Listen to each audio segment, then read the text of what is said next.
وعلیکم السلام سب کیا حال ہے؟ کروانے پھر حجامے کے لیے جب آئے تو جب آپ نے حجامہ لگایا ہے تو حجامہ جب آپ نے کھولا تو یہاں سے ایک کلوٹ نکلا ہے، تو وہ کلوٹ ہی غالباً اس کی سبب تھا اس پلپٹیشن کا۔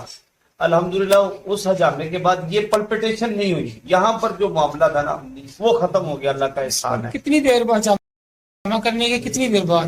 اسی وقت ہو گیا۔ یعنی ایک وہ مسئلہ جو 6-7 ماہ سے آپ اس ہاں کے بارے میں بہت زیادہ پریشان تھے، جی وہ صرف ایک حجامہ لگانے سے بالکل 10-15-20 منٹ میں ہاں، ختم ہو اللہ گیا۔ کا احسان ہے کہ ایک لوکڑا یہاں سے نکلا ہے بغیر آکسیجن لگے، ہوا لگے، وہ تھوڑا سا کلوٹ تھا اور وہ نکلا ہے۔ اور اللہ کا احسان ہے کہ یہ بہت بڑی اس کی مہربانی ہے کہ نبی پاک صلی اللہ علیہ وسلم کی سنت کے صدقے بغیر کسی آپریٹ کے، بغیر کسی سرجری کے، ورنہ یہ کلوٹ تو بہت پھر کمپلیکیشن پیدا کر دیتا ہے۔ اللہ کا احسان ہے وہ یہاں کی پلپٹیشن ختم ہو گئی ہے، اللہ کا احسان ہے الحمدللہ۔ تو آپ کیا لوگوں کو کیا پیغام میں تو دیں؟ یہ کہوں گا کہ حجامہ کروائیں اور کسی ایسے بندے سے کروائیں جو خود نیک بھی ہو، پرہیزگار بھی ہو اور مخلص بھی ہو۔ ہمارے نزدیک تو ہمارے طبیب جزاک اللہ، ماشاء اللہ، ہاں جی۔ اللہ